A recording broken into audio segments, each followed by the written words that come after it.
شاہ است حسین بادشاہ است حسین دین است حسین دین پناہ است حسین سرزاد نداد دست در دست یزید حقا کے بنا لا الہ است حسین.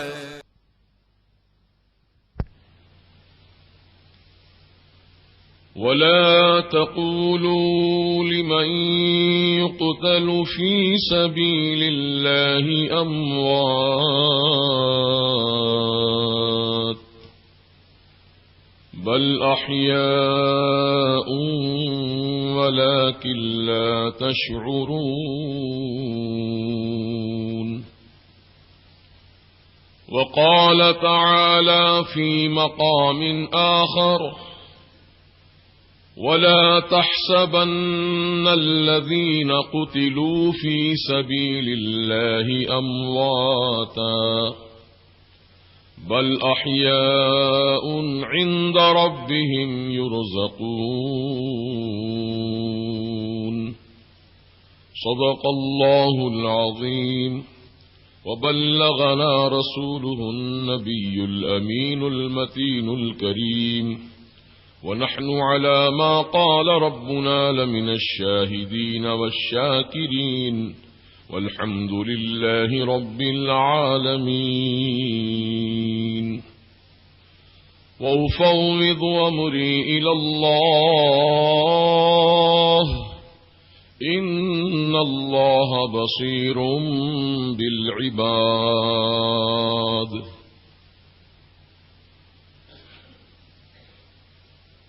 معزز حاضرین کرام، بزرگوں اور نوجوان دوستوں،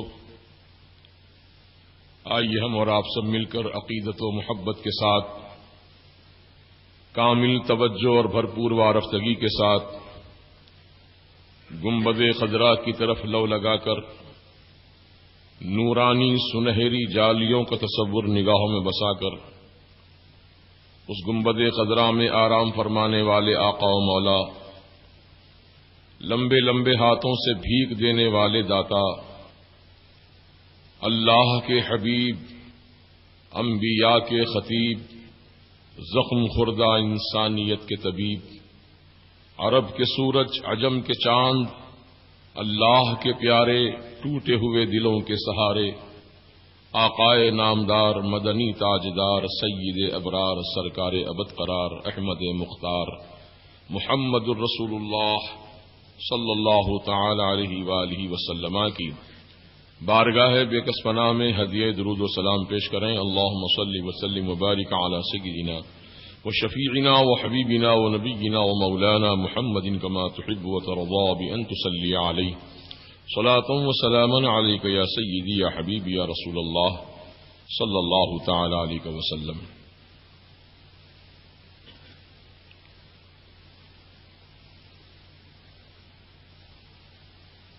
قرآن مجید کی جس آیت مبارکہ کی میں نے تلاوت کی ہے، یہ آیت شریفہ میں اللہ تعالی نے اپنے بندوں کو ایک اہم پیغام عطا کیا ہے.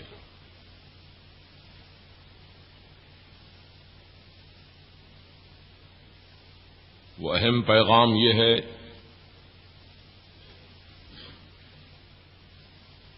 کہ جو اللہ کی راہ میں قتل کیے جاتے ہیں انہیں تم مردہ مت کہو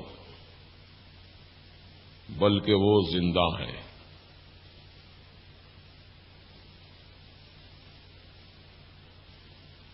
یہ فرمان رب العالمین کا ہے اور ہر مسلمان کا اللہ کے کلام پر، اس کے فرمان پر یقین کامل ہے.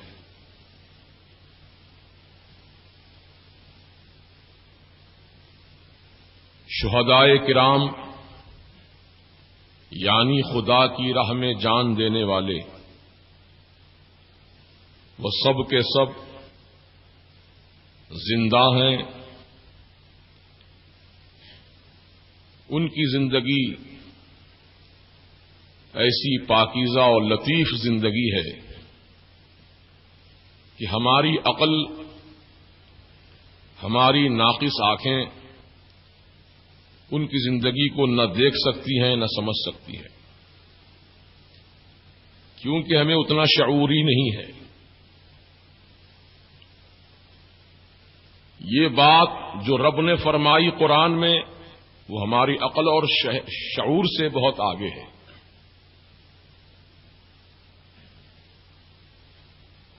اس لیے بزرگوں نے فرمایا کہ اسلام اور ایمان کے معاملے میں عقل کا دخل نہیں،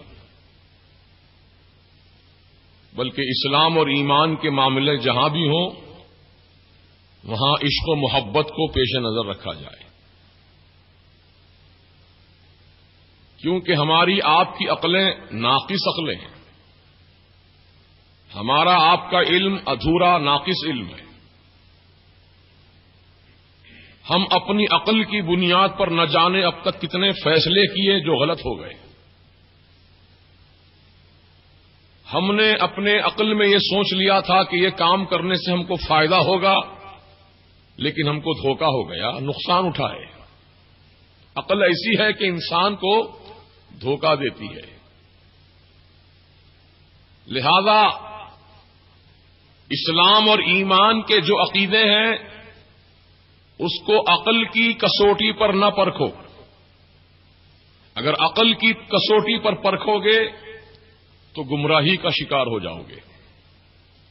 بہت ساری باتیں ایسی ہیں دین و اسلام کی، ایمان کی، کہ جہاں عقل نہیں بلکہ عشق کار فرما ہے۔ مثلا شہیدوں کی زندگی کے بارے میں جب رب نے فرما دیا کہ شہید زندہ ہیں،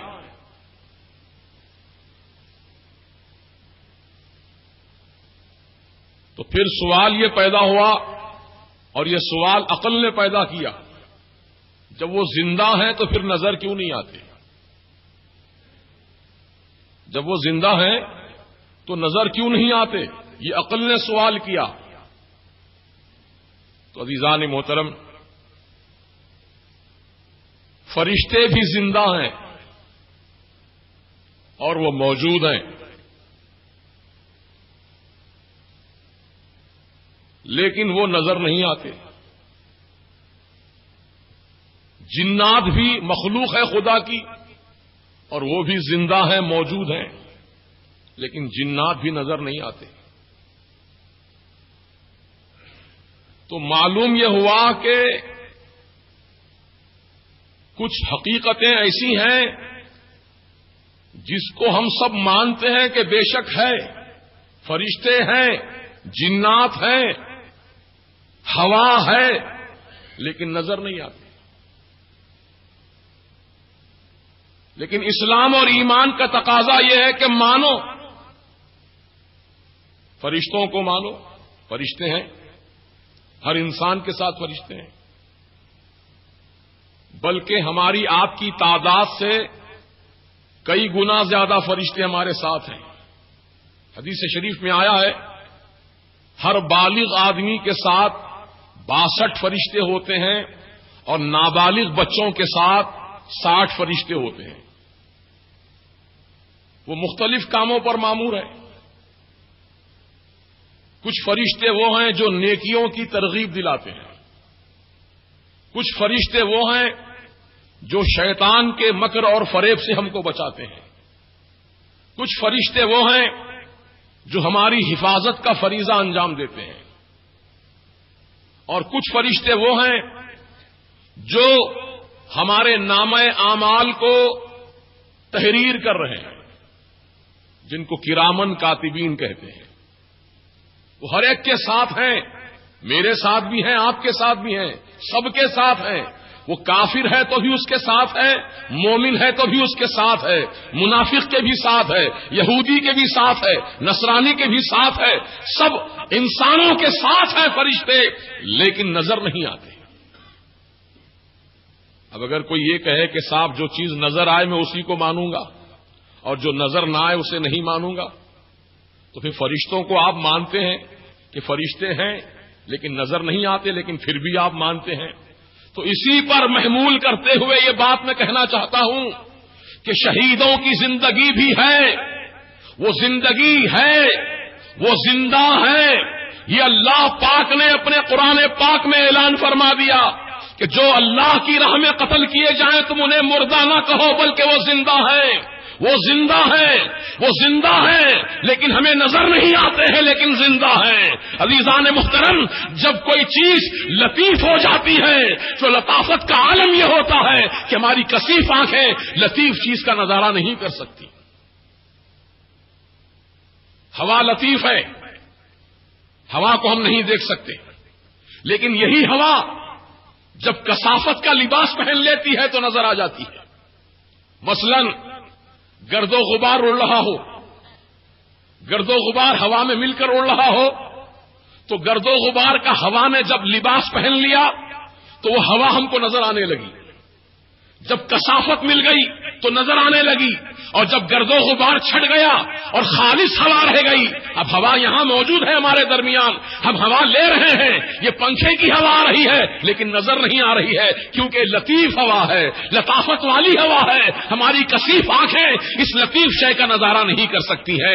تو بلا تشبیہ بلا تمثیل سمجھو، شہدائے کرام بھی جو اپنی زندگی کو خدا کی راہ میں قربان کر دیتے ہیں، اللہ تبارک و تعالیٰ انہیں لطافت عطا فرماتا ہے، پاکیزگی عطا فرماتا ہے، نصافت عطا فرماتا ہے، حیات جاویدانی عطا فرماتا ہے، اور وہ ایسے روزی پاتے ہیں اللہ کے پاس سے کہ پروردگار عالم نے ارشاد فرمایا وَلَا تَحْسَبَنَّ الَّذِينَ قُتِلُوا فِي سَبِيلِ اللَّهِ أَمْوَاتًا، کہ جو خدا کی راہ میں قتل کیے گئے انہیں تم مردہ گمان بھی نہ کرنا، مردہ سوچنا بھی نہیں، مردہ کہنا بھی نہیں، مردہ گمان بھی نہیں کرنا، بلکہ وہ زندہ ہے، اور ایسے زندہ ہے عند ربهم يرزقون، ان کے پروردگار کے پاس سے ان کو رزق بھی دیا جاتا ہے۔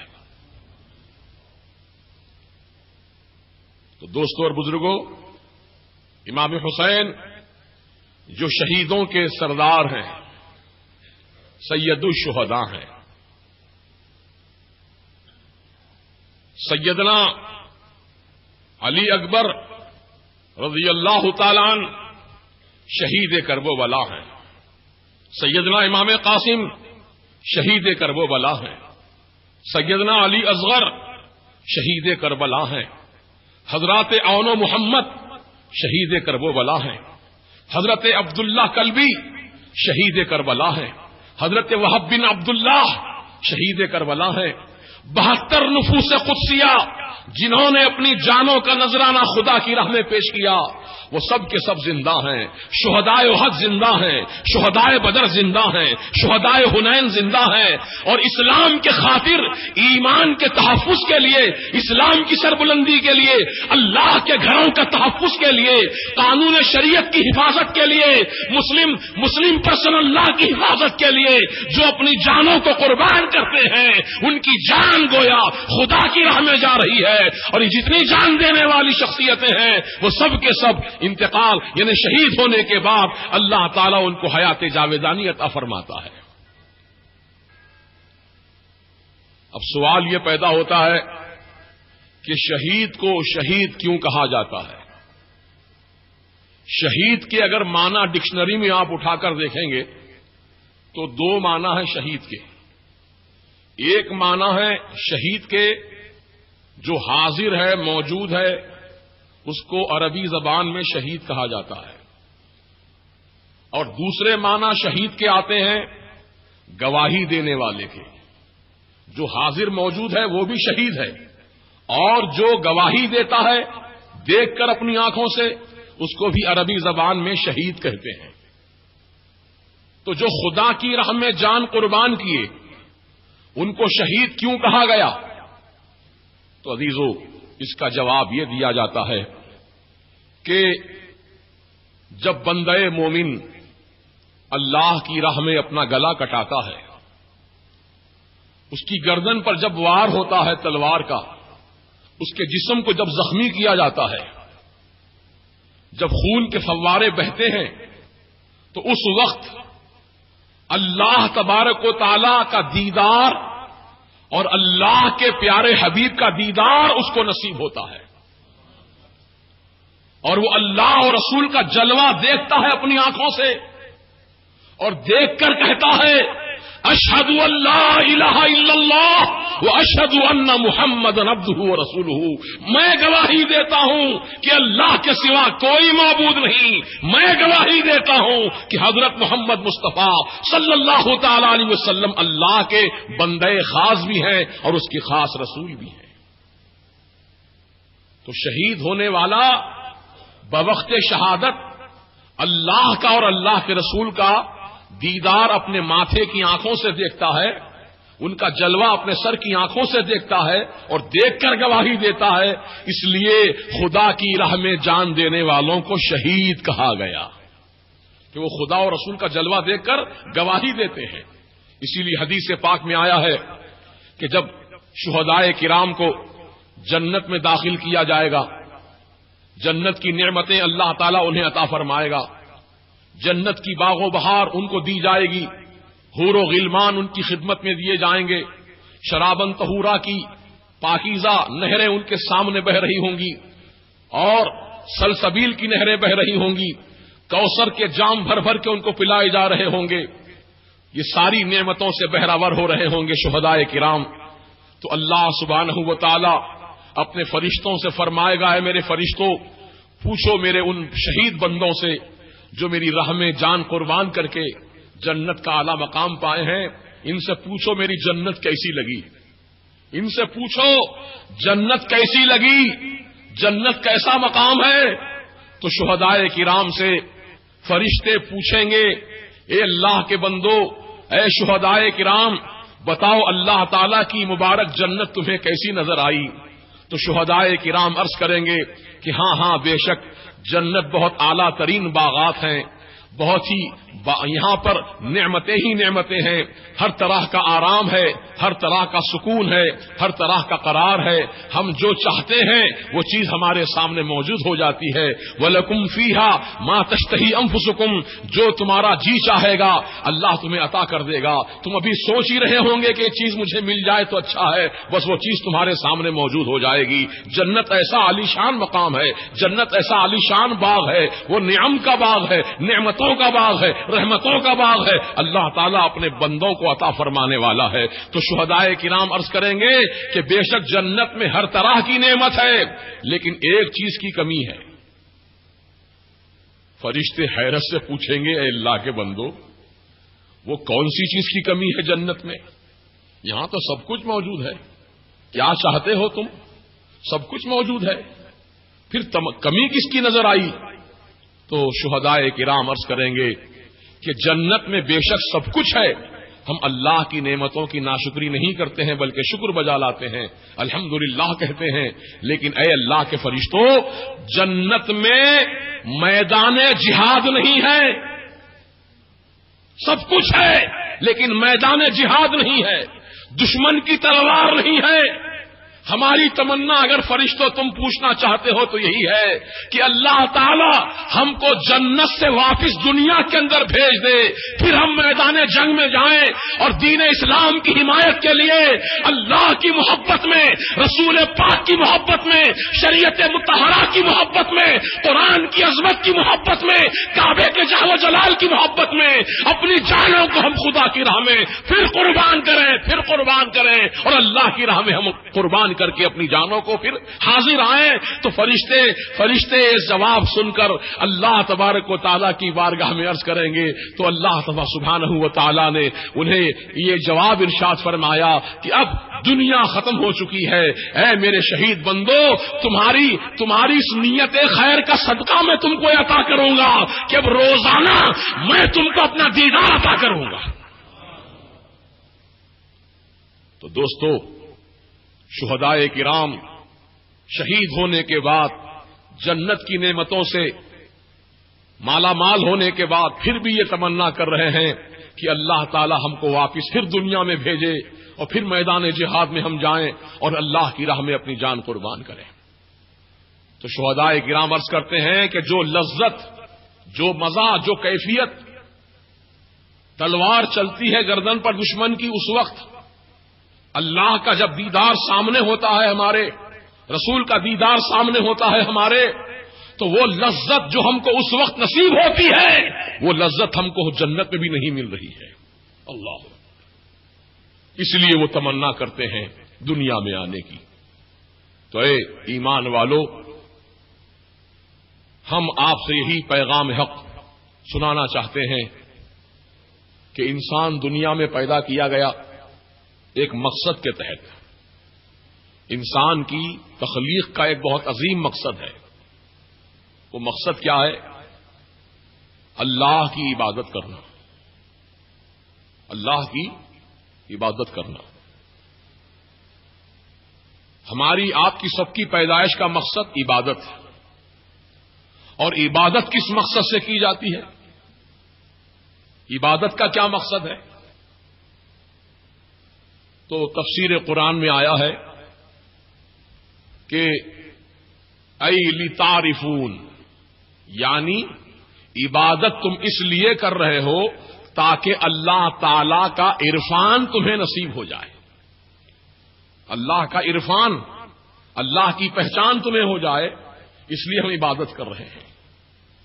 تو عبادت کا مقصد عرفان الہی اور زندگی کا مقصد عبادت الہی. اور امام حسین عالی مقام رضی اللہ تعالی عنہ نے اسی مقصد عظیم کے تحت، اسی مقصد کو پانے کے لیے، اسی کامیابی کا نشان پانے کے لیے نہ صرف اپنی جان بلکہ اپنے پورے کنبے کی جانوں کو آپ نے خدا کی راہ میں پیش فرما دیا.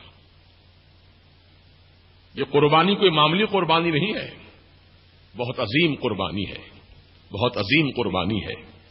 پورے کنبے کو لٹا دینا یہ معمولی بات نہیں ہے.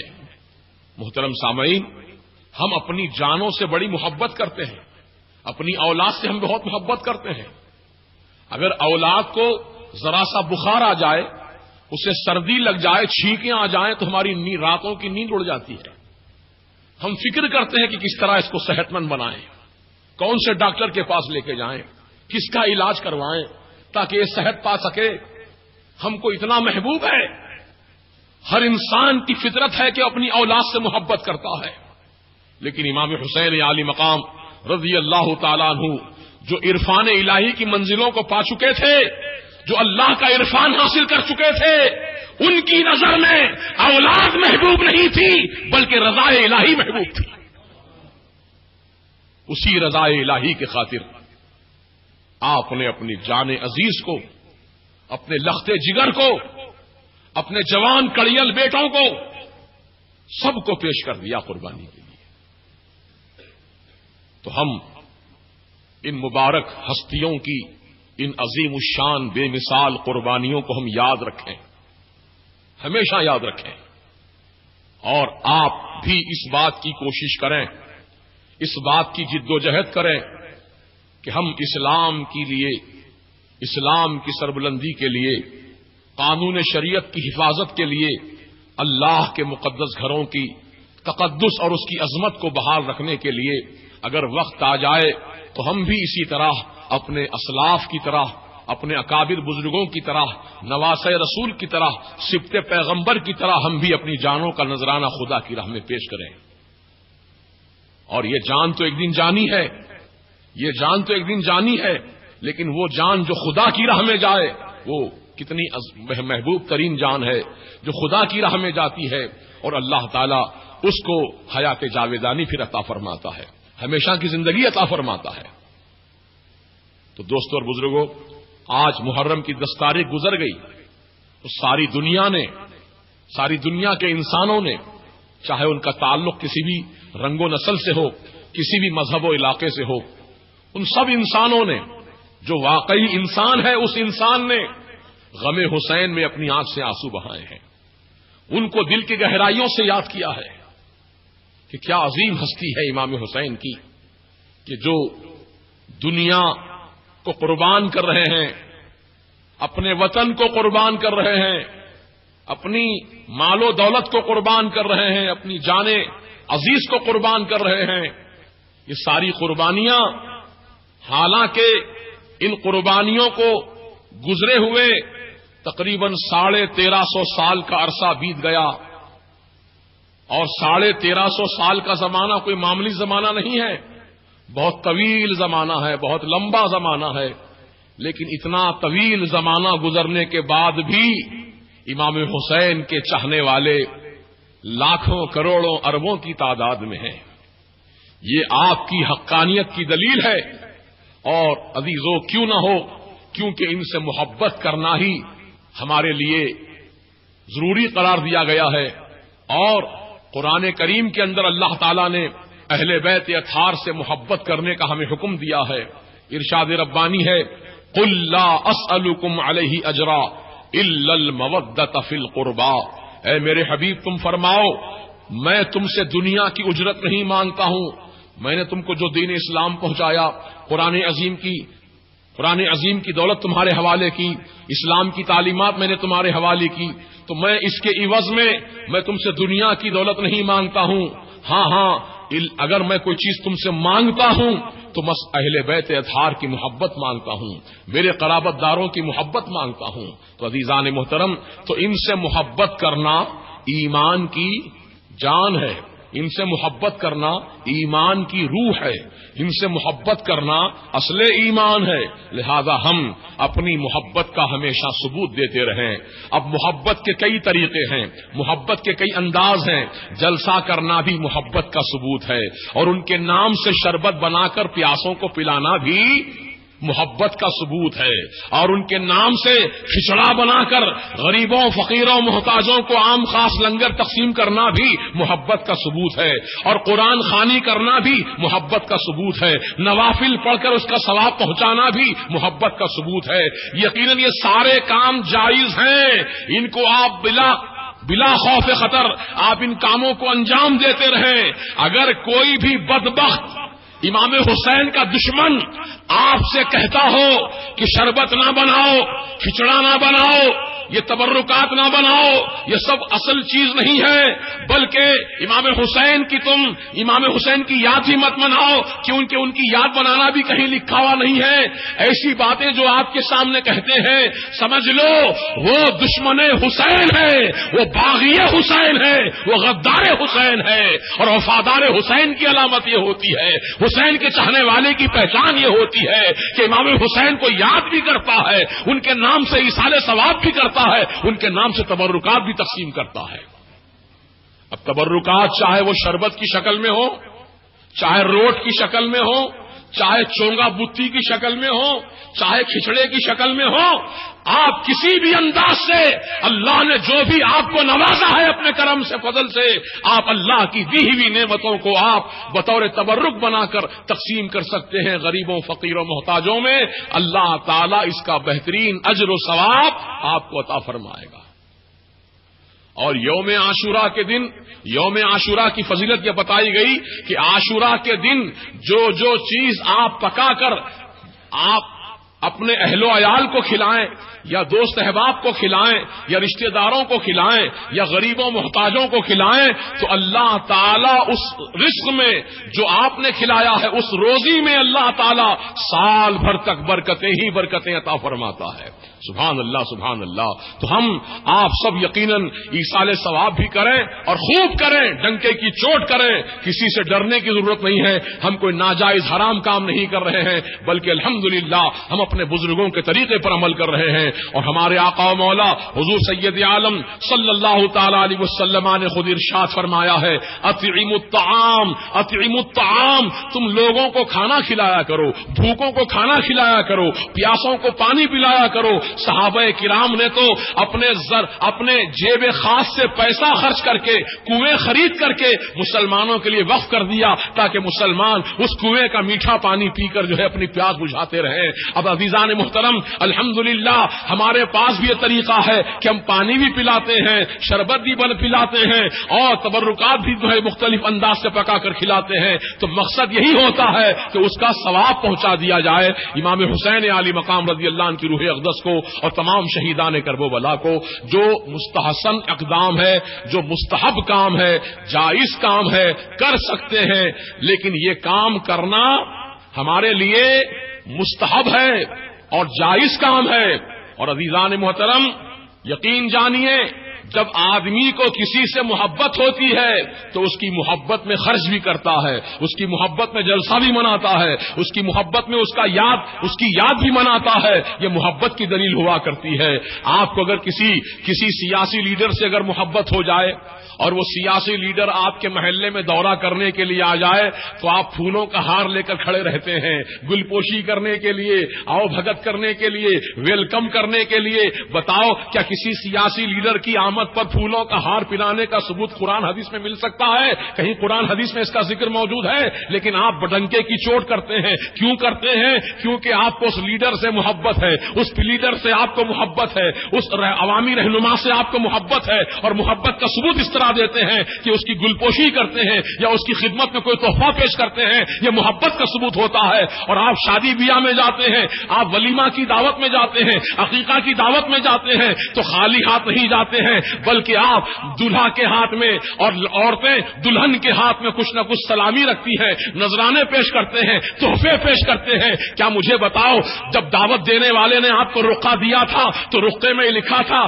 کہ نوٹ براہ کرم ہر دعوتی آتے وقت اپنے ساتھ میرے لیے تحفہ لے کر آئے، ہر دعوتی آتے وقت میرے لیے پھولوں کا گجرا لے کر آئے؟ کیا دعوت دینے والے نے اس طرح کا نوٹ لکھ کر آپ کو دعوت دی تھی؟ نہیں، اس نے تو کچھ نہیں کہا آپ سے. آپ لے کر آئے لے کر نہ آئے کچھ نہیں بتایا اس نے. لیکن آپ کی محبت کہتی ہے کہ جب میرے دوست کی شادی ہو رہی ہے، میرے بھائی کی شادی ہو رہی ہے، میرے رشتے دار کی شادی ہو رہی ہے تو میں اس کی شادی میں خالی ہاتھ کیسے جاؤں؟ کچھ نہیں تو کچھ نہیں، کم از کم 51 روپے تو نذرانہ پیش کروں، 101 روپیہ تو اس کی خدمت میں پیش کروں، یا کم از کم پھولوں کا ہار ہی اس کی خدمت میں پیش کر دوں. تو عزیزان محترم، جب آپ نے اس کو تحفہ دیا ہے، آپ نے اس کو تحفہ پیش کیا ہے، اور آپ کے گھر جب شادی بیاہ ہوگی، آپ کے گھر کوئی تقریب ہوگی اور وہ شخص آپ کے پاس دعوتی بن کر آئے گا، مہمان بن کر آئے گا، تو آپ کے تحفے کو یاد کرے گا کہ فلاں شخص میری دعوت میں آیا تھا تو یہ تحفہ پیش کیا تھا، اب میری باری آئی ہے اس کے پاس جانے کی، لہذا میں اس کے تحفے سے اچھا میں تحفہ پیش کروں گا، اس کے تحفے سے اچھا بڑھ کر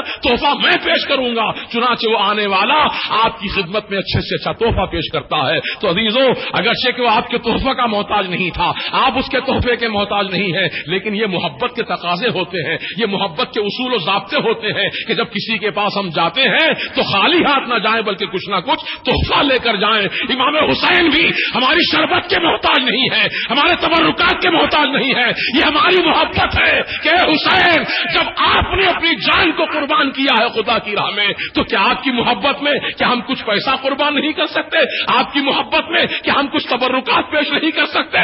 بے شک ہم ہیں حسین، آپ کے چاہنے والے ہیں، آپ سے محبت کرنے والے ہیں، اور آپ کی محبت ہی میں ہم نے شربت بنایا ہے، آپ ہی کی محبت میں ہم نے روٹ بنائے ہیں، آپ ہی کی محبت میں ہم نے تبرکات بنائے ہیں، اور آپ کے ایصال ثواب کی نیت سے ہم یہ تقسیم کر رہے ہیں. تو جب آپ ان کے ایصال ثواب کے لیے یہ تقسیم کریں گے تمام تبرکات کو تو امام حسین یہ دیکھیں گے کہ میرا چاہنے والا میری خدمت میں ثواب کا تو جب آپ ان کے ایصال ثواب کے لیے یہ تقسیم کریں گے تمام تبرکات کو تو امام حسین یہ دیکھیں گے کہ میرا چاہنے والا میری خدمت میں ثواب کا تحفہ پہنچایا ہے تو امام حسین اس سے بڑھ کر کے تم کو تحفہ عطا فرمائیں گے. وہ تحفہ کیا ہوگا؟ وہ دعائے مغفرت کا تحفہ ہوگا، دعائے خیر کا تحفہ ہوگا، دعائے رحمت کا تحفہ ہوگا. میرے امام حسین زندہ ہے قبر میں اپنی وہیں لیٹے لیٹے ہاتھ اٹھائیں گے اور کہیں گے مولا یہ میرا چاہنے والا میری خدمت میں ایصال ثواب کا تحفہ پیش کیا ہے، پروردگار اس کی تو مغفرت فرما دے، اس کو جنت میں اعلیٰ مقام عطا فرما دے، اس کی اعلیٰ اولاد میں برکتیں عطا فرما دے. اگر امام حسین جب دعا فرمائیں گے تو بتاؤ کیا ان کی دعا اللہ کی بارگاہ میں قبول نہیں ہوگی؟ یقیناً قبول ہوگی، کیونکہ وہ محبوب الہی ہیں، وہ اللہ کے مقرب بندے ہیں، وہ اللہ کے محبوب بندے ہیں. ان کی دعائیں خالی نہیں ہوتی ہیں بلکہ اللہ تعالیٰ اپنے کرم سے ان کی دعاؤں کو قبول فرماتے ہوئے دونوں جہاں کی نعمتوں سے سرفراز فرماتا ہے. ان کو شعبان کے حلوے سے نفرت، شعبان کے مہینے میں حلوہ بناتے نا ہم لوگ فاتحہ کے لیے، ایصال ثواب کے لیے، ان کو اس سے چڑ، ہر اچھی چیز سے ان کو چڑ ہے. تو ان کے نصیب میں نہیں ہے تو کیا کیجیے گا؟ یہ ہم سنیوں کے نصیب ہیں کہ الحمدللہ ہم لوگ سرکار مدینہ علیہ السلام کی ولادت کا جب مہینہ آتا ہے میلاد النبی کا مہینہ تو اس میلاد النبی کے مہینے میں ہم نیاز شریف کرتے ہیں 12ویں شریف کی، حسب حیثیت جو بھی اللہ دیا تیار کرتے ہیں تبرکات، خود بھی کھاتے ہیں اوروں کو بھی کھلاتے ہیں. اور ماشاءاللہ آپ کے مشیرآباد میں تو بہت عظیم الشان دعوت ہوتی ہے میلاد النبی کے مہینے میں، عام خاص دعوت، ہزاروں لوگ کھاتے ہیں بریانی. آپ کیا واقف نہیں ہے اس سے؟ جب 11ویں شریف کا مہینہ آیا تو حضور غوث پاک کی بارگاہ میں نیاز پیش کرتے ہیں اور تبرکات تقسیم ہوتے ہیں. اور جب چھٹی شریف کا مہینہ آیا یعنی رجب کا مہینہ آیا تو سیدنا امام جعفر صادق کے نام سے نیازیں ہوتی ہیں، خواجہ غریب نواز کے نام سے نیاز ہوتی ہے. اور جب محرم کا مہینہ آیا تو سیدنا امام حسین علی مقام کے نام سے نیاز ہوتی ہے.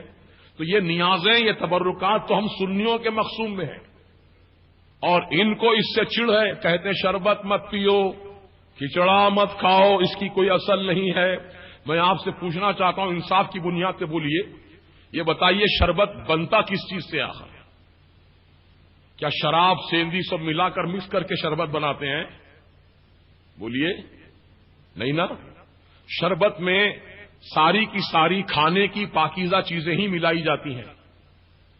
اب الگ الگ اگر وہ کھائیں، آپ الگ الگ کھائیں، اگر مثال کے طور پر آپ کو خواہش ہوئی دودھ پینے کی، آپ نے دودھ پی لیا، اور وہ مولوی صاحب جو شربت کے فتوے لگا رہے ہیں وہ آپ کو دودھ پیتا ہوا دیکھ کر ارے شرک ہے دودھ مت پیو، تو کیا اس کی بات مان لیں گے؟ آپ کہیں گے پاگل ہو گیا کیا؟ دودھ پینا شرک کیسے ہو جائے گا؟ دودھ پینا کیسے ناجائز ہوگا؟ اللہ تعالیٰ نے تو دودھ کی تعریف قرآن کریم میں کی ہے. اللہ نے قرآن میں دودھ کی تعریف فرمائی ہے کہ دودھ کتنا لذیذ ہوتا ہے جو تمہارے حلق سے آسانی سے نیچے اتر جاتا ہے. حالانکہ بنتا کیسے ہے؟ وہ خون اور گوبر کے درمیان سے نکلتا ہے دودھ. لیکن اللہ کی شان دیکھیے کہ نہ اس میں گوبر کا ایک ٹکڑا ملتا ہے، نہ خون کا ایک چھیٹا اس میں رہتا ہے. بنتا اسی سے ہے لیکن اس سے پاک صاف رہتا ہے. اللہ نے دودھ کی بڑی تعریف قرآن کریم میں کی. تو ہم الحمدللہ اگر دودھ پی لیں، بغیر شکر کا دودھ پی لیں تو جائز ہے، اور اگر شکر ملا کے پئیں تو بولیے جائز ہے کہ ناجائز ہے؟ جائز ہے نا.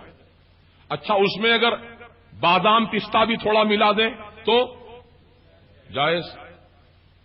اس میں اگر ہم کوئی اور کھانے پینے کی چیز ملا دیں تو جائز.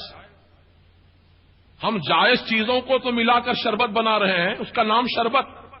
شربت کے لغوی معنی ہے پینے کی چیز. جو چیز پی جاتی ہے اس کو عربی زبان میں شربت کہتے ہیں. تو ہم یہ ساری چیزوں کو، دودھ کو، شکر کو، مغزیات کو ایک جگہ جمع کر کے تبرک بناتے ہیں اور سامنے رکھ کر کہتے ہیں، قرآن کریم کی تلاوت کرتے ہیں اور اللہ سے عرض کرتے ہیں مولا ہم نے جو قرآن پڑھا ہے اور جو تبرک بنایا ہے اسے تو اپنے کرم سے قبول فرما لے، اور جو کچھ ثواب تو اپنے کرم سے ہم کو عطا فرمائے گا وہ ثواب ہماری طرف سے سرکار مدینہ کی روح اقدس کو پہنچا، آپ کے وسیلے سے تمام نبیوں کو پہنچا، رسولوں کو پہنچا، شہیدان بدر کو پہنچا، شہیدان احد کو پہنچا، شہدائے کرب و بلا کو پہنچا، تمام دنیا کے اولیاء اللہ کو پہنچا، جمیع مومنین مومنات کو پہنچا، مسلمین مسلمات کو پہنچا. تو یقین جانیے آپ جس کو ثواب پہنچانا چاہیں گے اور نیت کریں گے یا زبان سے کہیں گے، اللہ تعالیٰ ان سب کو پورا ثواب عطا فرمائے گا. اللہ کے پاس ثواب کی کوئی کمی نہیں ہے، بہت عظیم ثواب ہے اللہ تعالیٰ کے پاس. چنانچہ ایک روایت سن لیجئے، سیدنا ابن حجر مکی علیہ رحمت و رضوان مکے شریف میں تھے، جنت المعلا کے قبرستان تشریف لے گئے جو مکے میں ہے. قبروں کی زیارت کی، کیونکہ جنت المعلا میں حضرت ام المومنین بی بی خدیجہ الکبریٰ رضی اللہ تعالی عنہا کا بھی مزار ہے، اور بہت سے صحابہ کے مزارات جنت المعلا میں موجود ہیں. تو سیدنا ابن حجر مکی علیہ رحمت و رضوان اس قبرستان میں تشریف لے گئے قبروں کی زیارت کرنے کے لیے. تو الگ الگ قبریں تھیں، سب جگہ جا کر زیارت فرماتے رہے. بہت تاخیر ہو گئی، یعنی سورج طلوع ہو گیا، یعنی فجر کی نماز پڑھ کر آپ گئے تھے اور سورج کافی بلند ہو گیا، اور سورج کی تمازت سے، سورج کی گرمی سے آپ پسینے میں شرابور ہو گئے. فاتحہ خوانی ایصال ثواب کرنے کے بعد آپ ایک درخت کے سائے میں آ کر بیٹھ گئے. درخت کی پیڑ کو ٹیک لگایا، آنکھ بند کی تو آنکھ لگ گئی.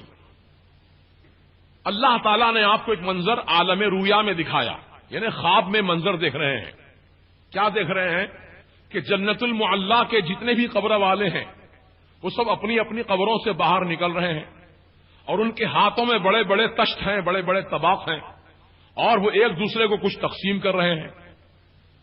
تو ابن حجر مکی نے جب یہ منظر خواب میں دیکھا تو حیرت سے پوچھا، اے قبر والو، کیا قیامت کا دن آ گیا جو تم قبروں سے اٹھائے جا رہے ہو؟ تو قبر والوں نے کہا، نہیں، ابھی قیامت کا دن نہیں آیا ہے. کہا، پھر تم قبروں سے نکل کر کیا کر رہے ہو؟ تو کہا، ہمارے ایک مسلمان بھائی نے ایک مرتبہ سورہ اخلاص پڑھ کر، قل هو اللہ شریف کا سورہ پڑھ کر اس کا ثواب ہم کو پہنچایا تھا. 1 سال سے ہم ثواب تقسیم کر رہے ہیں، ایک دوسرے میں ہم ثواب تقسیم کر رہے ہیں، ابھی تک ختم نہیں ہونے پایا ہے. اللہ، ایک مرتبہ سورہ اخلاص پڑھ کر ثواب اگر بخش دیا جاتا ہے تو اللہ تعالیٰ اتنا عظیم ثواب دیتا ہے کہ سال بھر تک بھی اس کو قبر والوں میں تقسیم کیا جاتا رہے تو وہ تقسیم ہوتا ہی رہتا ہے لیکن ختم نہیں ہوتا. اللہ کے پاس اتنا ثواب ہے. اللہ کے پاس کمی نہیں ہے کسی کی. کمی ہماری عقل میں ہے، کمی ہماری نظر میں ہے، کمی ہماری معلومات میں ہے، اور اسی کمی کی بنیاد پر لوگ غلط سلط فتوے سناتے رہتے ہیں اور عوام الناس کو گمراہ کرتے ہیں.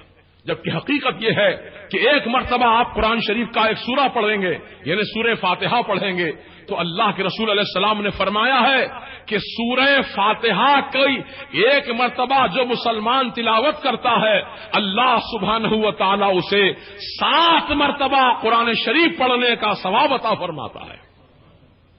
7 مرتبہ قرآن شریف پڑھنے کے لیے کتنا وقت چاہیے آپ کو، کتنا وقت چاہیے آپ کو، کتنی محنت چاہیے اس کے لیے، لیکن اللہ کا کرم دیکھو، اس کا ثواب کا صدقہ دیکھو کہ اللہ تعالیٰ ایک مرتبہ سورہ فاتحہ پڑھنے والے کو 7 قرآن کا ثواب بخشتا ہے، عطا فرماتا ہے. ہم سنی مسلمان اپنی عوام کو، اپنی قوم کو یہی درس دیتے ہیں کہ نماز بھی پڑھو، نیاز بھی کرو. نماز بھی پڑھو، نیاز بھی کرو. نماز اور نیاز دونوں چیزوں کو تھامے رکھو.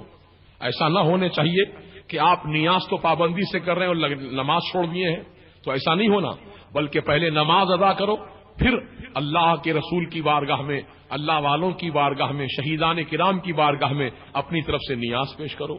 تو نیاز کے صدقے میں نماز قبول ہوگی اور نماز کے صدقے میں نیاز قبول ہوگی.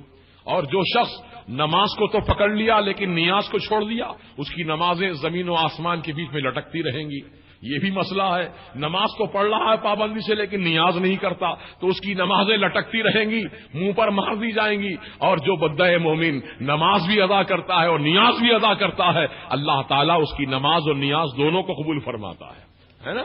تو ہم کو چاہیے کہ نماز بھی پابندی سے ادا کریں اور نیاز بھی ہم کریں. اللہ توفیق دے، کیونکہ یہ محبت کی بات ہے، یہ محبت کی بات ہے. میں یہ نہیں کہہ رہا ہوں نیاز کرنا فرض ہے، نیاز کرنا واجب ہے، نیاز کرنا سنت موقدہ ہے، میں ایسی بات نہیں کہہ رہا ہوں. کرنا چاہیے کہہ رہا ہوں، یعنی کرنے میں ثواب ہے، کرنے میں فائدہ ہے، اور اگر نہ کریں تو آپ فائدے سے محروم رہیں گے. اور اگر انکار کریں گے، جیسے کہ کچھ لوگ انکار کر رہے ہیں، اگر آدمی کے پاس نیاز کرنے کی طاقت نہ ہو، پیسہ نہ ہو، تبرک لانے کی اس کے پاس گنجائش نہ ہو، وہ نیاز نہیں کر سکتا ہے، تو اس کو چاہیے کہ پریشان نہ ہو، ایک گلاس میں پینے کا پانی ہی بھر کر سامنے رکھ لے، ایک پینے کا گلاس کا پانی بھر کے سامنے رکھ لے اور اسی پر اللہ کا کلام پڑھ کر اولیاء اللہ کی بارگاہ میں نظر پیش کرے تو انشاءاللہ اس کا بھی ثواب اللہ آپ کو عطا فرمائے گا. یہ ضروری نہیں کہ بریانی پکا کر ہی آپ نیاز کریں، پینے کا پانی بھی سامنے رکھ کر کے نیاز پڑھ سکتے ہیں. آپ 5 پیسے کے چنے رکھ کر کے آپ فاتحہ خوانی کر سکتے ہیں. سیدنا شاہ ولی اللہ محدث دہلوی، شاہ عبد العزیز محدث دہلوی رحمت اللہ علیہ کا یہ طریقہ رہا ہے کہ سرکار دو عالم علیہ السلام کی جس 12 تاریخ کو ربیع الاول کی ولادت ہوئی تھی، اس تاریخ میں وہ اپنے مکان میں چنے رکھ کر کے فاتحہ خوانی کیا کرتے تھے، پھر وہ بچوں میں، غریبوں میں تقسیم فرما دیتے تھے. سبحان اللہ، سبحان اللہ. تو اللہ تعالیٰ نے ہمیں اس بات پر مجبور نہیں کیا ہے کہ تم اچھی اعلیٰ سے اعلیٰ غذا ہی تیار کر کے نیاز کرو، بلکہ اللہ جو تمہیں طاقت دیا ہے اپنی طاقت کے مطابق کرو، اللہ تمہاری نیاز کو قبول فرما لے. تو دوستو اور بزرگوں، تو یہ فرض اور واجب و سنت کی بات نہیں ہے بلکہ محبت کی بات ہے. یہ محبت کی بات ہے، یہ عقیدت کی بات ہے۔ اللہ تعالی ہم سب کو اس محبت و عقیدت کو سمجھنے کی توفیق رفیق عطا فرمائے۔ تو میں بات عرض کر رہا تھا کہ جو اللہ کی راہ میں اپنی جان قربان کرتے ہیں، اللہ تعالیٰ انہیں حیات جاویدانی عطا فرماتا ہے، زندگی ہمیشہ کی عطا فرماتا ہے، اور وہ شہدائے کرام اپنی اپنی قبروں میں زندہ ہیں، اور اللہ تعالیٰ کی پاس سے ان کو رزق بھی ملتا ہے، وہ روزی بھی کھاتے ہیں اور اللہ تعالیٰ کا شکریہ ادا کرتے ہیں، اور اللہ تعالیٰ انہیں سبز پرندوں کے خول میں ان کی روحوں کو جنت میں سیر بھی کرواتا ہے۔ یعنی شہدائے کرام کی روحیں سبز رنگ کے پرندوں کے خول میں جاتی ہیں، اور وہ پرندے پھر جنت کی سیر کرتے ہیں، تفریح کرتے ہیں۔ سبحان اللہ۔ تو اللہ تبارک و تعالیٰ نے یہ انعام و اکرام کس کو دیا ہے؟ شہدائے کرام کو دیا ہے۔ لہذا ہم اپنی زندگی میں کبھی ایسا موقع آ جائے خدا کی راہ میں جان دینے کا تو پیچھے نہ ہٹیں، جان بچانے کی فکر نہ کریں بلکہ جان دینے کی فکر کریں۔ خدا کی راہ میں پیسے کے خاطر جان مت دو، جائیداد کے خاطر جان مت دو، ہے نا، اولاد کے خاطر جان مت دو، اپنے ذاتی فائدے کے لیے جان مت دو، اپنے مفادات کے لیے جان مت دو۔ جان دینا ہو تو محبت رسول کے لیے دو، عقیدت اولیاء اللہ کے لیے دو، دین اسلام کی حفاظت کے لیے دو، اللہ کے گھروں کا تقدس باقی رکھنے کے لیے جان دو۔ تو یہ جان خدا کی راہ میں دی جا رہی ہے، اور اللہ تعالیٰ ان جان دینے والوں کو ہمیشہ کی زندگی عطا فرمانے کا وعدہ فرمایا ہے۔ تو ہم آج سید الشہداء کی یاد منانے جمع ہوئے ہیں، جو نواسۂ رسول بھی ہیں، سبط پیغمبر بھی ہیں، نور نظر سیدہ فاطمہ زہرا بھی ہیں۔ محترم سامعین کرام، امام حسین رضی اللہ تعالیٰ عنہ کی جب ولادت باسعادت ہوئی، اسی وقت جبرائیل امین رسول پاک کی بارگاہ میں حاضر آئے اور عرض کیا کہ یا رسول اللہ، ایک طرف آپ کے پیارے نواسے ہیں اور دوسری طرف آپ کی امت ہے، آپ امت کو بچا لیجئے، نواسے کو قربان کر دیجئے، یا پھر آپ نواسے کو بچا لیجئے، امت کو قربان ہو جانے دیجئے۔ اللہ نے آپ کو اختیار دیا ہے، آپ جو چاہے پسند فرمائیں، آپ جو پسند کریں گے اللہ وہی کرے گا۔ امام سیدنا جبرائیل امین علیہ السلام نے جب یہ معروضہ رسول پاک کی خدمت میں پیش کیا تو میرے سرکار کی چشمان کرم، میرے آقا کی نگاہیں آنسوؤں سے تر ہو گئی۔ ایک نگاہ آپ نے اپنے پیارے نواسے کو دیکھا اور ایک طرف آپ نے اپنی امت کو دیکھا، اور فرمایا جبرائیل امین سے، اے جبرائیل، میں اپنے پیارے پیارے نواسے کی قربانی کرنا پسند کروں گا، لیکن میری امت کی بربادی مجھے پسند نہیں ہے۔ اللہ اکبر۔ امت کو بچانے کے لیے امام حسین کی قربانی کو رسول پاک نے پسند فرما لیا۔ پھر جبرائیل امین یہ خبر سناتے ہیں کہ یا رسول اللہ، آپ کی امت کے افراد ہی، کلمہ پڑھنے والے لوگ ہی، نماز پڑھنے والے لوگ ہی آپ کے پیارے نواسے حسین کو کربلا کی دھرتی پر 3 دن تک بھوکا پیاسا رکھ کر شہید کر دیں گے۔ تو میرے سرکار نے فرمایا، اے جبرائیل، کیا کربلا کی مٹی مجھے دکھا سکتے ہو؟ تو جبرائیل امین گئے اور کربلا کی مٹی لے کر آئے، رسول پاک کی خدمت میں پیش کیا۔ حضور نے اپنے دونوں ہاتھوں میں مٹی کو لیا اور اسے سونگھا، اور سونگ کر فرمایا کہ بے شک اس مٹی ہی سے کرب اور بلا کی بو آ رہی ہے۔ کرب کے معنی سختی کے ہیں، بلا کے معنی مصیبت کے ہیں، یعنی مٹی ہی سختی اور بلا کی مٹی ہے۔ پھر آپ نے اس مٹی کو ایک شیشی کے اندر بند کر دیا اور وہ شیشی کو اپنی زوجہ سیدہ ام سلمہ رضی اللہ عنہا کے پاس محفوظ فرمایا اور ارشاد فرمایا کہ اے ام سلمہ، اس شیشی کو سنبھال کر رکھنا، اور جس دن یہ مٹی خون بن جائے گی سمجھ لینا میرا لاڈلا بیٹا حسین شہید کر دیا گیا۔ تو دوستوں اور بزرگوں، سن 61 ہجری کو محرم کی 10 تاریخ تھی۔ ام سلمہ رضی اللہ عنہا نماز ظہر ادا کر کے اپنے گھر میں خیلولہ فرما رہی تھیں کہ آپ کی آنکھ لگی اور آپ نے منظر دیکھا کہ سرکار مدینہ علیہ السلام تشریف لائے ہیں، آپ کے زلف معمبری بکھرے ہوئے ہیں، آپ کی ریش مبارک میں گرد و غبار بھرا ہوا ہے اور ہاتھ میں خون کا بھرا ہوا شیشہ ہے۔ میرے سرکار کو جب اس حالت میں ام سلمہ نے دیکھا تو عرض کیا تڑپ کر، فدا کا ابی و امی یا رسول اللہ، میرے ماں اور میرے باپ آپ پر قربان ہو جائیں اللہ کے رسول، یہ آپ کی ریش مبارک میں گرد و غبار کیسے بھرا ہوا ہے، یہ آپ کے زلف معمبری کس طرح بکھرے ہوئے ہیں، حضور یہ آپ کی آنکھوں میں آنسو کیسے ہیں، حضور یہ آپ کے ہاتھ میں خون کا بھرا ہوا شیشہ کس کا ہے؟ تو میرے سرکار نے عرض فرمایا، اے ام سلمہ کیا تمہیں نہیں معلوم میں آج کربلا کی دھرتی سے آ رہا ہوں، یہ خون جو تم دیکھ رہے ہو یہ میرے لاڈلے نواز حسین کا خون ہے جو میں نے شیشے میں جمع کیا ہے، اور اے ام سلمہ آج میرا لاڈلا بیٹا حسین شہید کر دیا گیا۔ تو جب سرکار مدینہ کو اپنے خواب میں دیکھا تو وہ بات یاد آئی سرکار کی کہ سرکار نے میرے پاس مٹی رکھوائی تھی اور فرمایا تھا کہ جس دن یہ مٹی خون بن جائے گی سمجھ لینا حسین شہید کیے گئے۔ آپ نیند سے بیدار ہوتے ہیں اور فوراً مٹی کو نکال کر دیکھتے شیشی کو تو واقعی وہ مٹی خون بن چکی تھی۔ آپ بھی زارو قطار رونے لگیں، انا للہ و انا الیہ راجعون پڑھنے لگیں۔ تو عزیزان محترم عرض کرنے کا مقصود یہ ہے کہ امام حسین کی شہادت جو ہے وہ اچانک واقع نہیں ہوئی بلکہ اللہ تعالی کی مشیت اس کی قدرت کے تحت ہوئی ہے، اور یہ ساری خبریں پہلے ہی سنا دی گئی ہیں۔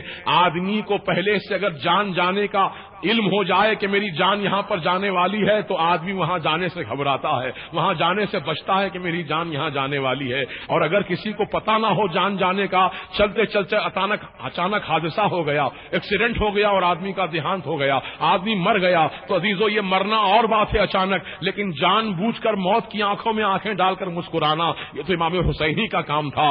آپ جانتے ہوئے بھی کہ یہاں پر مجھ کو قتل کیا جائے گا، کربلا کی دھرتی پر مجھ کو میری نگاہوں کے سامنے جوان بیٹوں کو شہید کیا جائے گا، یہ سب کچھ علم رکھتے ہوئے بھی امام حسین کربلا کی دھرتی پہ جاتے ہیں اور اپنی جان کو اللہ کی راہ میں پیش کر دیتے ہیں۔ اے ایمان والو، کیسا جگر ہوگا امام حسین کا، کیسا صبر ہوگا امام حسین کا، کیسی ہمت و طاقت ہوگی امام حسین کی، کیوں نہ ہو میاں وہ سیدنا مولا علی کے شہزادے ہیں۔ اور مولا علی کون ہے؟ مولا علی وہ ہیں کہ جن کی نگاہوں میں میرے سرکار نے لعاب دہن لگایا تھا تو سیدنا علی کے بازوؤں میں ایسی طاقت آ گئی تھی کہ آپ نے خیبر کے قلعے کے دروازے کو ایک ہاتھ سے اکھاڑ کر پھینک دیا تھا۔ آپ جانتے ہیں قلعے کا دروازہ کتنا مضبوط ہوتا ہے، کتنا بلند و بالا ہوتا ہے، اور خیبر کا قلعہ کا دروازہ اتنا مضبوط تھا کہ 100 نوجوان مل کر اس کو کھولتے اور بند کرتے تھے، 100 نوجوان مل کر دروازہ کھولتے بند کرتے تھے۔ اکھاڑنے کی بات آئے تو پتہ نہیں کتنے ہزار نوجوانوں کی ضرورت پڑ جائے، لیکن سیدنا مولا علی کی وہ شان ہے کہ جن کی نگاہوں میں لعاب مصطفیٰ لگ چکا تھا، میرے سرکار سیدنا مولا علی جاتے ہیں اور ہاتھ سے پکڑ کر، ایک ہاتھ سے پکڑ کر خیبر کے قلعے کے دروازے کو اکھاڑ کر پھینک دیتے ہیں۔ یہ ان کی اولاد ہے امام حسین رضی اللہ تعالیٰ عنہ، ان کے بازوؤں میں بھی ویسی طاقت تھی، ان کے سینے میں بھی ویسی ہمت تھی، اور اسی ہمت کا تو یہ تقاضا تھا کہ آپ جانتے بوجھتے کہ مجھ کو یہاں شہید ہونا ہے پھر بھی آپ تشریف لے جا رہے ہیں۔ آج ہم اس امام حسین کی بارگاہ میں خراج عقیدت پیش کرنے کے لیے آئے ہیں، جو امام بھوکے پیاسے رہ کر ہر عبادت کو انجام دیتے ہوئے، نمازوں کو ادا کرتے ہوئے، روزہ رکھتے ہوئے، تلاوت کرتے ہوئے، سارے فرائض کو انجام دیتے ہوئے آپ نے قربانی پیش کی ہے۔ چنانچہ روایات میں آیا ہے کہ محرم کی 10 تاریخ کی صبح فجر کی نماز ادا کرنے کے بعد امام حسین رضی اللہ عنہ قرآن کی تلاوت کرنے کے لیے بیٹھ گئے تو تلاوت کرتے کرتے آپ کی آنکھ لگ گئی، کیونکہ رات بھر کے جاگے ہوئے تھے، رات بھر تہجد آپ نے ادا کی تھی اور پھر صبح فجر کی نماز پڑھ کر تلاوت قرآن میں مصروف ہو گئے۔ تو تلاوت کرتے کرتے اچانک آپ کی آنکھ بند ہو گئی اور سرکار مدینہ علیہ السلام آپ کے خواب میں جلوہ فرما ہوئے اور اپنے لاڈلے شہزادے حسین کی پیشانی کو بوسہ دینے لگے اور فرمانے لگے، حسین اب امتحان کا وقت قریب آ گیا ہے، بیٹے حسین صبر و شکر کا دامن تھامے رکھنا، ایثار و قربانی پیش کرنا اور اللہ کی راہ میں اپنی جان عزیز کو قربان کرنا، اور بیٹا حسین اللہ کی جو مرضی ہے اس مرضی پر راضی رہنا اور ہمیشہ اللہ کا شکر ادا کرنا۔ سرکار مدینہ نے اپنے فرزند دلبند کو یہ وصیت فرمائی عالم رویا میں.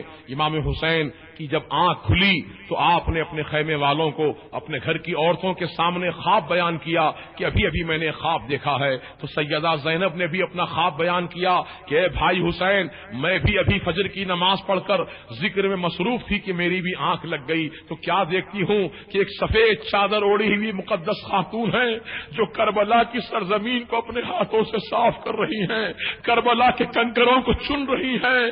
تو میں نے حیرت سے پوچھا کہ اے بی بی آپ کون ہیں جو کربلا کی زمین کو صاف کر رہی ہیں, کنکریوں کو چن رہی ہیں؟ تو اس مقدس خاتون نے مجھ کو للکار کر کہا بیٹی زینب کیا تو نہیں جانتی میں تیری ماں فاطمہ ہوں؟ آج کیا نہیں معلوم تجھے میرا لاڈلا حسین شہید کیا جانے والا ہے, میرے بچے کے جسم میں کوئی کنکر نہ چبھ جائے اس لیے میں کربلا کی زمین کو صاف کر رہی ہوں. اللہ اکبر. جب سیدہ زینب نے یہ خواب بیان کیا تو پورے خیمے میں ایک کوہرام مچ گیا, سب کی نگاہوں سے آنسو بہنے لگے اور سب جان گئے کہ امام حسین کا آخری وقت آ چکا ہے, اب شہادت گاہ میں پہنچنے والے ہیں, اب شہید ہونے والے ہیں. اللہ اکبر. جب سارے کے سارے لوگ رونے لگے تو میرے امام حسین نے صبر کی تعلیم دی اور فرمایا صبر کرو, اللہ کی مرضی پر راضی رہو, اور میرے شہید ہونے کے بعد ماتم نہ کرنا, میرے شہید ہو جانے کے بعد سینہ کو بھی نہ کرنا, میرے شہید ہو جانے کے بعد بالوں کو نہ کھولنا, میرے شہید ہو جانے کے بعد ہائے وائے نہ کرنا, بلکہ اللہ کی مرضی پر راضی رہنا اور ہر حال میں اللہ تعالیٰ کا شکریہ ادا کرنا. امام حسین رضی اللہ تعالیٰ عنہ یہ سب کو وصیت فرماتے ہیں. کیسی وصیت, پیاری وصیت ہے. اور ہمارے آپ کے پاس اگر کوئی حادثہ ہو جائے تو ہم زبان سے نہ جانے کیا کیا بک دیتے ہیں, شکوے شکایتیں کرتے ہیں اللہ سے, کہتے ہیں اللہ کیا میرا ہی بچہ ملا تھا اٹھانے کے لیے؟ معاذ اللہ, ایسا کہنا خدا کی بارگاہ میں توہین ہے. یاد رکھو ایمان والو, اولاد مال جان جو بھی ہے یہ سب اللہ کی امانت ہے. کس کی امانت ہے؟ اللہ کی امانت ہے. وہ جب تک چاہا رکھا اور جب چاہا اپنی امانت کو واپس لے لیا. ان تؤدوا الامانات الی اہلھا, اللہ نے قرآن میں فرمایا ہے کہ جب جس کی امانت ہو, جب امانت والا اپنی امانت مانگے تو اس کی امانت دے دو, امانت حوالے کر دو اس کی. تو اولاد جان مال سب کچھ یہ اللہ کی امانت ہے, اور جب وہ مانگے کہ لا میری امانت پیش کرو تو ہم کو بلا کسی شکایت اور گلے کے اس کی امانت اس کے حوالے کر دینی چاہیے. اور اس عالم میں, اس مصیبت کے وقت میں جو اللہ کی تعریف کرتے ہیں, اللہ کی حمد و ثنا بیان کرتے ہیں, اللہ تعالیٰ کے فرشتے جا کر اللہ کی بارگاہ میں گواہی دیتے ہیں کہ مولا تیرے بندے کے بچے کی روح ہم نے قبض کر لی اور وہ بندہ تیری تعریف کر رہا تھا. اے اللہ ہم نے تیرے بندے کی بیوی کی روح قبض کر لی, وہ بندہ تیری تعریف کر رہا تھا. ہم نے تیرے بندے کی اولاد کو ختم کر دیا لیکن اس حال میں بھی تیرا بندہ تیری تعریف کر رہا تھا. تو اللہ پاک فرشتوں سے فرماتا ہے مصیبت کے وقت میں, رنج و غم کے وقت میں جو میری تعریف کرتا ہے اے فرشتوں اس کے لیے میں جنت میں بیت الحمد بناتا ہوں, بیت الحمد عطا کرتا ہوں, تعریف کا گھر. اور وہ گھر ایسا عالی شان گھر ہوگا, ایسا عالی شان محل ہوگا کہ اس کی دیواریں سونے چاندی کی تو ہوں گی لیکن ایسی لطیف دیواریں ہوں گی کہ جیسے آئینے میں سے آر پار نظر آتا ہے ایسے محل کا منظر باہر سے نظر آئے گا, ایسی لطیف اس کی دیواریں ہوں گی. وہ حمد کا گھر ہوگا. اللہ تعالیٰ مصیبت کے وقت میں تعریف کرنے والوں کو وہ محل عطا فرمائے گا.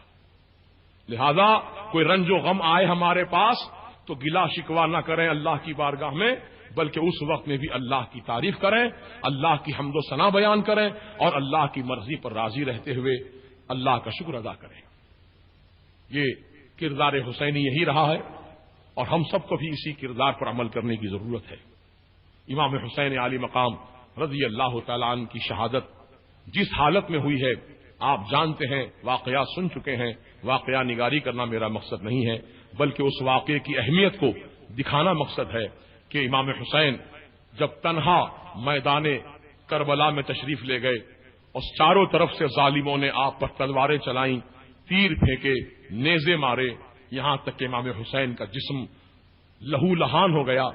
72 زخم صرف تلواروں کے تھے، 72 زخم تلواروں کے تھے، اور تیر ہزاروں کی تعداد میں، جسم کے ہر حصے پر تیر لگا ہوا تھا۔ اس کیفیت میں بھی امام حسین جب گھوڑے سے نیچے تشریف لے آئے تو آپ کے سینے پر شمر سوار ہو کر بیٹھ گیا اور کہنے لگا کہ میں اب حسین کا گلا کاٹ دوں گا۔ امام حسین نے فرمایا کہ یہ تیرا نام کیا ہے؟ کہا میرا نام شمر ہے۔ تو جانتا ہے آج کون سا دن ہے؟ کہا ہاں جانتا ہوں، آج جمعہ کا دن ہے۔ کہا کون سا وقت ہے؟ شمر نے کہا آج جمعہ کی نماز کا وقت ہے۔ کہا نادان، میری امت کے خطیب اپنے اپنے علاقوں میں مسجدوں میں منبر پر کھڑے ہو کر نبی اور آل نبی کی بارگاہ میں درود و سلام پیش کر رہے ہوں گے، اور تو اسی نبی کی آل کے سینے پر بیٹھا ہے۔ ہٹ جا ظالم، مجھ کو بھی رب کی بارگاہ میں سجدہ کرنے دے، نماز ادا کرنے دے۔ امام حسین رضی اللہ عنہ نے شمر کو اپنے سینے سے ہٹایا، اور آپ اسی زخمی حالت میں، جبکہ نہ وضو کرنے کے لیے پانی ہے، تیمم کے لیے حکم ہے کہ پانی نہ ملے تو پاک مٹی سے، سوکھی مٹی سے تیمم کرو، لیکن امام حسین رضی اللہ تعالیٰ عنہ جب مٹی پر ہاتھ مارتے ہیں تیمم کرنے کے لیے تو آپ کے جسم سے اتنا خون بہ رہا تھا کہ جس مٹی پر بھی آپ اپنا ہاتھ رکھتے تھے وہ مٹی خون سے تر ہو جاتی تھی۔ گویا گیلی مٹی سے تیمم کرنا بھی جائز نہیں ہے، سوکھی مٹی ضروری ہے تیمم کے لیے۔ تو امام حسین اللہ کی طرف، اللہ کی مرضی پر مسکراتے ہیں، کہتے ہیں مولا جب تیری یہی مرضی ہے تو مولا نہ میں پانی سے وضو کروں گا، نہ میں مٹی سے تیمم کروں گا، بلکہ میں اپنے خون ہی سے تیمم وضو کرتا ہوں۔ چنانچہ آپ اسی حالت میں اللہ کی بارگاہ میں رجوع ہوتے ہیں اور اللہ اکبر کی صدا بلند کر کے رکعت باندھ لیتے ہیں۔ پہلی رکعت کا پہلا سجدہ تھا کہ آپ کے سجدے کی حالت ہی میں شمر لعین نے آپ کے سر اقدس کو ایسا جدا کیا کہ امام حسین رضی اللہ تعالیٰ عنہ کا سر آپ کے جسم سے جدا ہو گیا، اور پھر کٹے ہوئے سر کو لے کر یزیدیوں نے نیزے پر اٹھا لیا اور امام حسین رضی اللہ عنہ کے کٹے ہوئے جسم پر گھوڑوں سے روندا گیا، گھوڑوں کے ٹاپوں سے آپ کے جسم کو کچلا گیا۔ جس وقت آپ کے جسم اطہر کو گھوڑے کی ٹاپوں سے کچلا جا رہا تھا تو امام حسین کے جسم پاک کی بوٹی بوٹی سے آواز آ رہی تھی، سبحان ربی العلی، سبحان ربی العلی، سبحان ربی العلی، سبحان ربی العلی۔ آپ حیرت کر رہے ہوں گے کہ مرنے کے بعد آواز کیسے آ رہی تھی، شہید ہونے کے بعد آواز کیسے آ رہی تھی؟ تو حیرت مت کرو مسلمانوں، کیونکہ رب نے فرمایا ہے وَلَا تَقُولُوا لِمَن يُقْتَلُ فِي سَبِيلِ اللَّهِ اموات، جو خدا کی راہ میں جان دیتے ہیں وہ زندہ ہیں، وہ زندہ ہیں۔ وہ زندگی کیسی ان کی ہے تم اس کو سمجھ نہیں سکتے، ایسی زندگی اللہ نے ان کو عطا فرمائی ہے۔ تو امام حسین رضی اللہ تعالیٰ عنہ شہادت کے بعد بھی قرآن کی تلاوت فرماتے رہے۔ چنانچہ کوفہ کے بازار سے جب کٹے ہوئے سروں کا قافلہ گزر رہا تھا، امام حسین کا سر سب سے آگے تھا۔ حضرت زید ابن ارقم رضی اللہ تعالیٰ عنہ صحابی رسول ہیں، وہ کوفہ میں ان کا مکان تھا، اپنے مکان کی کھڑکی میں بیٹھ کر قرآن کی تلاوت کر رہے تھے کہ اچانک یہ شہیدان کرب و بلا کا جلوس جب گزرنے لگا، آپ نے حیرت سے دیکھا کہ آپ کی آنکھوں سے آنسو جاری ہو گئے۔ یہ تو امام حسین کا سر ہے، ظالموں نے آپ کو شہید کر دیا۔ آپ یہ دیکھ کر افسوس ہی کر رہے تھے کہ آپ کا کٹا ہوا سر، امام حسین کا کٹا ہوا سر آپ کی کھڑکی کے سامنے سے جب گزرا تو زید ابن ارقم رضی اللہ عنہ فرماتے ہیں کہ میری نگاہوں نے دیکھا، میرے کانوں نے سنا کہ امام حسین کے ہونٹ ہل رہے تھے اور آپ قرآن کی تلاوت فرما رہے تھے۔ وَلَا تَقُولُوا لِمَن يُقْتَلُ فِي سَبِيلِ اللَّهِ اموات، جو خدا کی راہ میں جان دیتے ہیں تم ان کو مردہ نہ کہو بلکہ وہ زندہ ہیں۔ اللہ تبارک و تعالی امام حسین رضی اللہ تعالیٰ عنہ کی تربت پر انوار پر اور مزید نور و تجلیات کو نازل فرمائے، اور آپ کے صدقے میں مولا تعالی ہم غلامان محمد رسول اللہ صلی اللہ تعالی علیہ وسلم کو بھی نور کا صدقہ عطا فرما دے، ایمان کی سلامتی عطا فرما دے، محبت و عقیدت محبت کی سلامتی عطا فرما دے، اور آج جو تنظیم رضا کی جانب سے یہ جلسہ جو منعقد کیا گیا شہیدان کربلا کے عنوان سے، اس جلسے میں جتنے بھی حضرات نے محنتیں کی ہیں، مشقتیں اٹھائی ہیں، جلسے کا اہتمام کیا ہے، دامے درمے سخن قدم قلم جس طریقے سے بھی حصہ لیا ہے، مولا تعالیٰ ان تمام کی کوششوں کو قبول فرماتے ہوئے ان کو بہترین اجر دونوں جہاں میں عطا فرمائے، اور ان سب کی روٹی روزی میں، کاروبار میں اللہ خوب ترقیاں برکتیں عطا فرمائے۔ اور آپ حضرات بھی باوجود یہ کہ آج عاشورے کا دن گزر گیا اور سارے لوگ صبح سے لے کر شام تک مصروفی رہے ہوں گے، پھر جمعہ کا بھی آج دن تھا، اس کے باوجود اتنی بڑی تعداد میں آپ لوگ یہاں جمع ہوئے ہیں، یقیناً یہاں آپ کا آنا اس بات کی کھلی دلیل ہے کہ آپ امام حسین کی محبت میں اپنی نیند کو قربان کر کے آئے ہیں، اپنے آرام و چین کو قربان کر کے آئے ہیں، اور یہ قربانی آپ کی رائے گاہ نہیں جائے گی، بلکہ اللہ تعالیٰ اپنے فضل و کرم سے اس قربانی کو قبول فرماتے ہوئے آپ کی زندگی کو دنیا اور آخرت میں کامیابی سے ہمکنار فرما دے گا۔ ہم دعا کرتے ہیں مولا تعالیٰ سے کہ مولا تیرے محبوب رسول کی محبت میں اور رسول پاک کی آل پاک کی محبت میں جن لوگوں نے دور دراز سے چل کر یا مقامی طور پر جو یہاں پر آئے ہیں، مولا ان سب کی حاضری کو قبول فرما لے، اور ہم سب کے لیے امام حسین کا ذکر پاک جو ہے وہ نجات کا ذریعہ بنا دے، اور ہمارے لیے مولا آخرت میں کامیابی کا ذریعہ بنا دے۔ اور اس وقت عالم اسلام جس منزلوں سے گزر رہا ہے، عالم اسلام جس کرب کی کیفیت سے گزر رہا ہے، خصوصاً عراق کے مسلمانوں پر جو امریکہ دھونس جما رہا ہے اور رات دن جنگ کی دھمکی دے رہا ہے، مولا تعالیٰ عراق کو کامیابی نصیب فرما اور امریکہ کو ناکام کر دے، اس کے منصوبوں